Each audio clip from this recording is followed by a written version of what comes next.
Namaste people! Welcome to the show Get Set Green. I'm your host Pooja R V. This podcast was created as a part of Podcast Lab by India Film Project in association with Anchor by Spotify. Today, I will tell a story about a person who turned a love for traveling into a sustainable business model, ECOPLORE. It has got recognition by United Nations Environmental Programme UNEP for fulfilling Sustainable Development Goal 12, which focuses on responsible production and consumption. That is Prerna Prasad. Welcome to our show, ma'am. Thank you so much, Pooja. That introduction was full of excitement, and I believe the entire show will also be very exciting and fun-filled, and the audience will enjoy listening to it. Yeah, definitely. So, ma'am, I read about your journey and it says that you are a journalist for 7 years and that too you are doing in corporate media. And of course, I should mention that CNN, IBN. So, you had a better profile, job, good earning profession, everything. But what made you to move towards ecoplore and ecotourism? So I want you to explain in your words briefly about EcoPlore to our audience. I had a very good career in journalism. I wanted to do TV journalism, and I started with CNN IBN, which was one of the leading news channels at that time in 2010. And I worked at India Today, which was again like those were the top two English news channels. I got to work with a French photographer, which was a very good experience working with a French journalist or a journalist who is from outside India. I had an experience of working with a Japanese news agency, which was again foreign journalism. But all that we all know how the Indian media scenario has gradually deteriorated, and especially during 2015-16, at that time the situation had started to turn bad and really bad in the media industry. And the last media house where I was working, it dealt with rockets, space, satellites, drones, so anything related to universe. And there I figured out that as human beings, we have already like not just destroyed planet Earth, but we were not even leaving universe. So we were destroying space and universe, and that was really ugly. And I think that triggered me to leave journalism and do something more meaningful. Where just like that, one fine day, I wrote my resignation letter and I quit the job. And I made just one simple decision that I will not be doing a job again. So after that, I never did a job. And I was sitting at home for almost 4 5 months.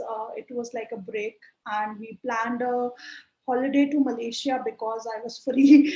And I found out 4 to 5 hotels to stay there for our 10 days holiday. And it took me like almost 1 month to find those 4 to 5 eco-friendly hotels. So I wanted to stay in eco-friendly hotels. But it took me a lot of time. But when I stayed in those hotels, the experiences were mind blowing. So every hotel was totally different from the other one.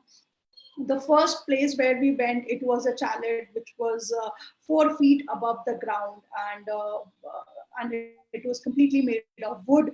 The second stay, it had like washroom with lot of insects over there which were very pretty, but the place was very hygienic. It was not dirty at all, and it was very beautiful. That forest was very beautiful.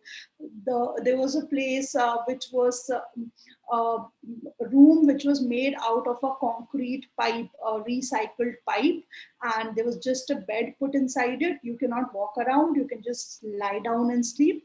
But the moment you walk out of that, like get out of that cubicle, you will get to see the sea, and you are on the shore. So the fresh air and that beauty, it was really amazing. And apart from all this, like obviously the local culture, the food, all those experiences were also mind blowing. And that's when I thought that maybe when I go back to India, I will try to study on these eco-friendly hotels in India and make a aggregator, because it took me, like I spent 1 month to just do my research. Not everybody has that time, and we should promote such places more and more. Correct. I think we all love traveling and eco stays, but in day to day's busy time schedules, people might find it hard to invest so much time in doing research about the eco stays and stuff. You came with an idea from Malaysia. So, how actually did you put things together during the initial days of EcoPlore? So, so after coming back to India, since I was already free and I did not have a job, I started doing my research on eco hotels in India, because before this I had never focused on it. I have no background in tourism industry and neither any background in management. So I started doing research online, and at the same time I started connecting to people, because I knew that networking is one of the most important elements if you really want to get into any industry. Very So true.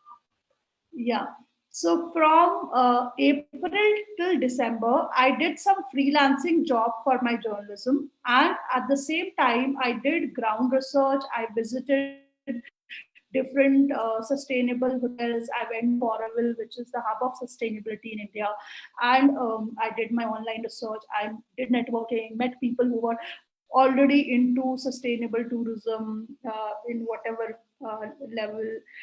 So that was a thing. And then from January 2017, I decided to take it full time. So since January 2017, I have been working full time on this. Oh, nice. Well, you were also a part of your environmental activists. So, how active public participation can change things in your opinion? So I was part of doing, I mean, I did activism for some time. And I did, before environment activism, I was, I mean, um, deeply involved into anti-corruption movement. So I did activism, and I had a good like around 5 6 years of experience of doing activism. That's And quite I a long realized one stretch, thing. actually. Yes, and I realized one thing, that activism, it doesn't give you a solution. You can raise your voice, you can create a noise. People get aware, people get to know. Yeah, like for example, when we were protesting against cutting of trees, when media was printing articles and putting videos, so people at least got to know that some trees will be cut in this area. So that is what the activism, like that role very well, activism plays very well. But there was no output, because at the end the trees are being cut, and whatever the government wanted to do, it is being happening. And whatever we want, protested against, all that things are happening. So our entire effort, I see that, what was the outcome of it? I mean, it just went in vain. And all that actually made my thoughts very strong for entrepreneurship. Because when you are trying to innovate something, and when you are actually getting into the economic process where there is a demand and supply, and you are trying to increase demand for something, and then the supply will also increase. So we are basically trying to increase the demand for sustainable travel, sustainable lifestyle. And when this will increase, then automatically there'll be a balance, and the planet, the conservation will happen to at least certain extent. But if you keep on shouting, if you keep on making a noise, I have not seen the output happening. And not just in that particular movement, or even in the anti-corruption movement. Even before that, if we study the history of India till today, no movement, like any movement which has been very big also, has not been able to give the outcome. One thing I would like to say is that I will definitely appreciate your efforts which were put into this activity.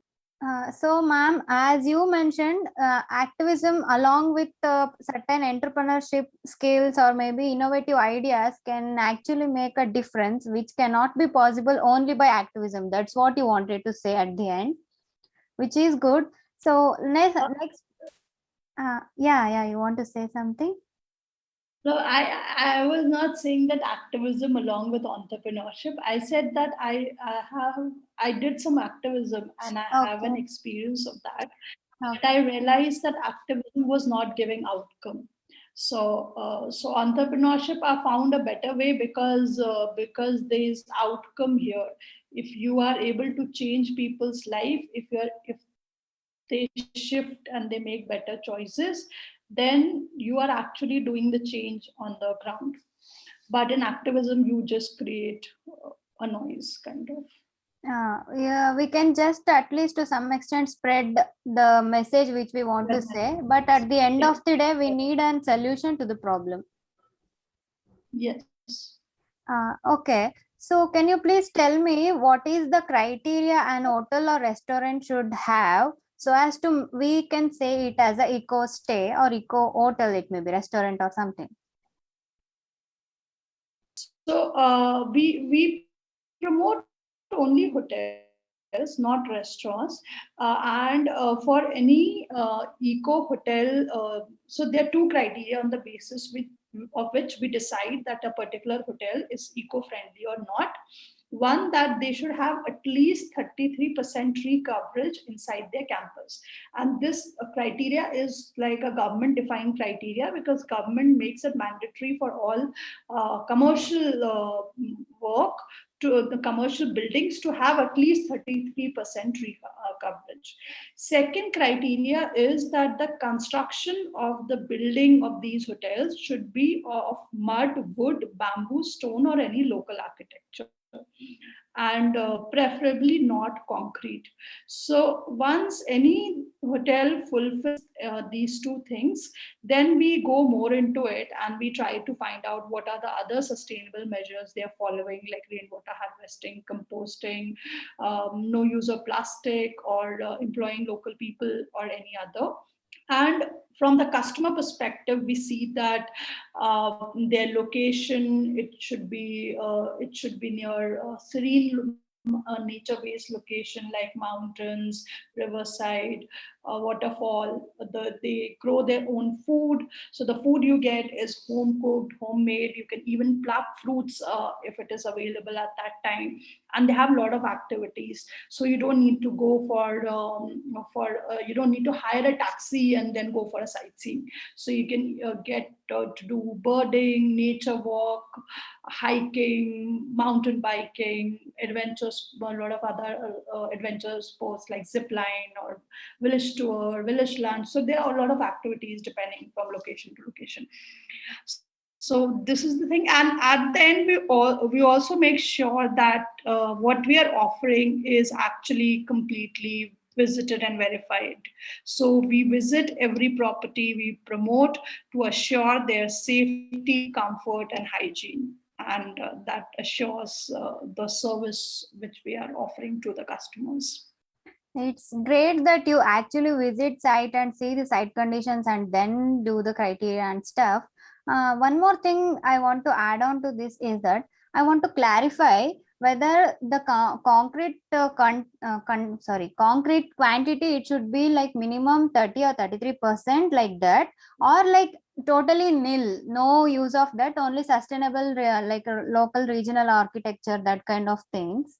I want to know like whether it is like that or this. So, for construction material, our focus is that local construction should be there, local material should be used. But in certain situations, the kitchen or the washroom, they need tiles or they need some cement or some plaster to be done. So, a little bit of concrete is fine, but the major construction, so major means at least more than 60%, should be local architecture. Okay, so any locally available resource material should be used so as to like that is also one of the criteria which they have to Yes. clear. Okay, that's Yes. good to know.